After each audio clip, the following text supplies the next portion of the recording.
Veillez, tenez-vous prêts, c'est à l'heure où vous n'y pensez pas que le Fils de l'homme viendra. Alléluia, alléluia, alléluia.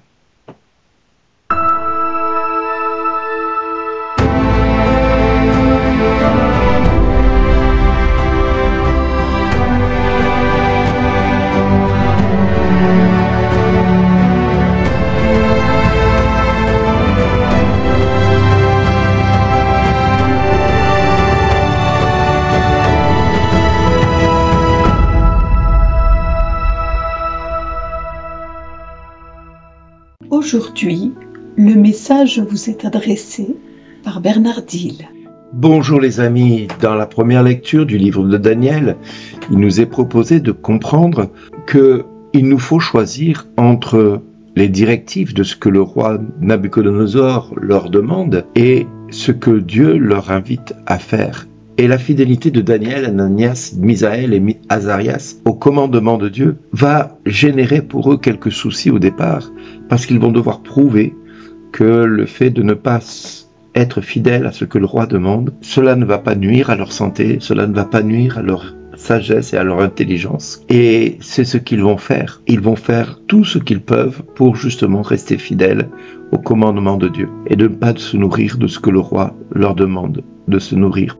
Pour être fidèles au mets que Dieu leur demande de manger, ça va être compliqué pour eux de faire entendre cela auprès des chefs des eunuques, qui aura peur pour sa tête. Et après une épreuve de 10 jours, ils vont garder une bonne mine, meilleure même que celle que tous les gens de la maison du roi. Et ensuite, ils vont pouvoir continuer à se nourrir des légumes et de ne pas manger les mets du roi, ce qui va leur valoir aussi d'être accueillis par le roi. Dans le même temps, nous avons l'Évangile qui nous dit que la veuve, qui n'avait pas grand-chose, donna de son nécessaire pour vivre au temple. Et dans le texte, nous voyons que Jésus nous avertit que vous, les riches, qui mettez une offrande au temple, elle n'est faite que sur le superflu de votre quotidien, jamais de votre nécessaire pour vivre. Ce qui signifie que par moments, nous pouvons avoir deux attitudes, celle qui nous donne bonne conscience et celle que Dieu nous invite à avoir. Être riche n'est pas un problème pour Dieu.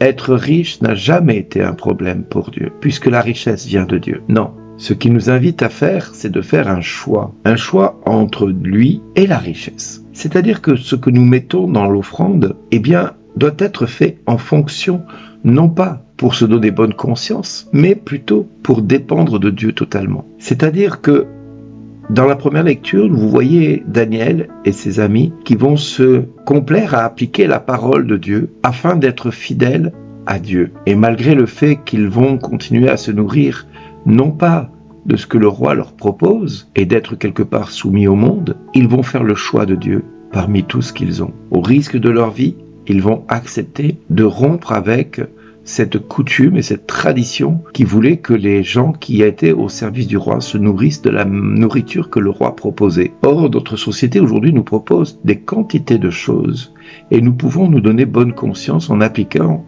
ce que le monde nous invite à vivre. Mais nous avons le choix aussi de donner de notre meilleur à nous, ce qui est essentiel pour nous, ce qui nous semble radical. Notre appartenance à Dieu doit être déterminée, non pas en fonction de ce que le monde demande, mais en fonction de ce que la parole nous invite à croire et à espérer. Pour cette raison, l'Évangile nous invite à donner de notre nécessaire. Et c'est ce que nous devons faire. Attention, je ne vous dis pas de vous démunir totalement de votre richesse, mais de vous démunir de ce qui vous semble essentiel pour vivre, pour être fidèle au commandement de Dieu. Regardez, Daniel et ses amis n'ont pas été pauvres puisqu'ils ont été mis au service du roi et ils n'ont plus jamais manqué de quoi que ce soit, tout en étant pourtant déportés. Eh bien, nous aussi, nous pouvons avoir plus qu'il ne faut dans notre vie de tous les jours.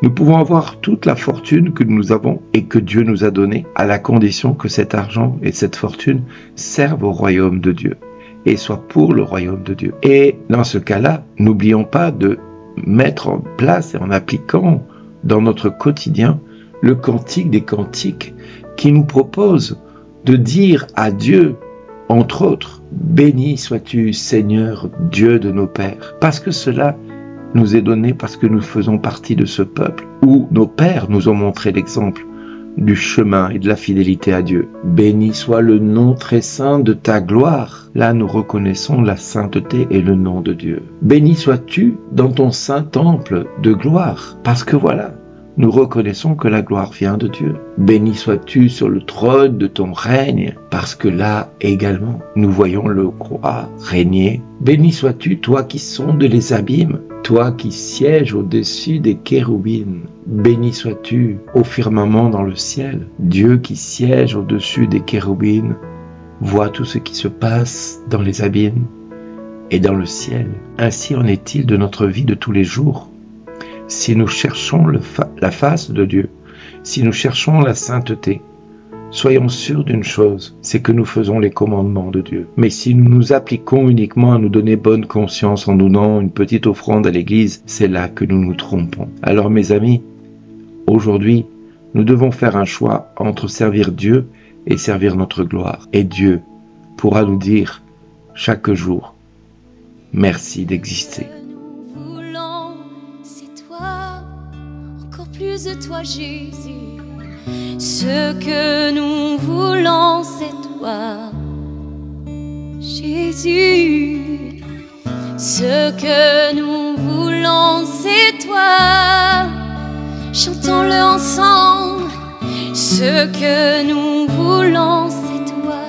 Plus de toi, Jésus. Oh, ce que nous voulons, c'est toi.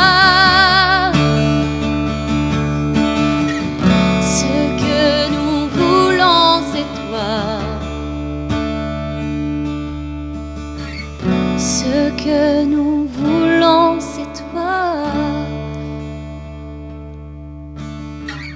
Ce que nous voulons, c'est toi. Descends sur nous. Descends sur nous comme une pluie, une brise légère. Oh oui, la fraîcheur de ton amour.